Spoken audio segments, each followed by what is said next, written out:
জগন্নাথ বিশ্ববিদ্যালয়ের ছাত্রদল নেতা জোবায়েদ হুসাইন হত্যাকাণ্ড ছিল সম্পূর্ণ পরিকল্পিত।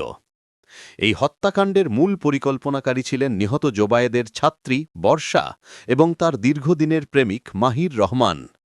বংশাল থানার ওসি রফিকুল ইসলাম জানান, বর্ষা ও মাহিরের ৯ বছরের সম্পর্ক ছিল, কিন্তু এর মাঝে বর্ষা জোবায়েদের প্রতি দুর্বল হয়ে পড়া এবং পরবর্তীতে ভালো না লাগার পরেই প্রতিশোধের বশে এই হত্যার পরিকল্পনা করা হয়। গত ২৫শে সেপ্টেম্বর থেকে বর্ষার প্ররোচনায় মাহির তার ২ বন্ধুকে নিয়ে এই হত্যাকাণ্ড ঘটায়।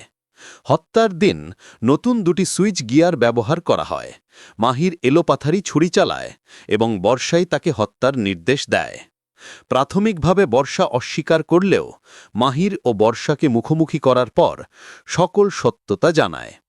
এই ঘটনায় এখনও পর্যন্ত বর্ষাসহ মোট ৪ জনকে আটক করা হয়েছে।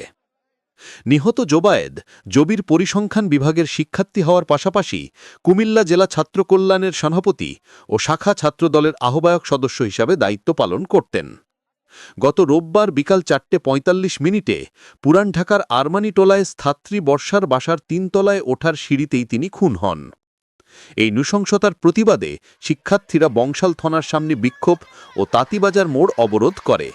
ঘটনার রাতেই পুলিশ ওই ছাত্রী বর্ষাকে হেফাজতে নেয়। গতকাল নিহত জোবায়েদকে তার গ্রামের বাড়িতে দাফন করা হয়েছে।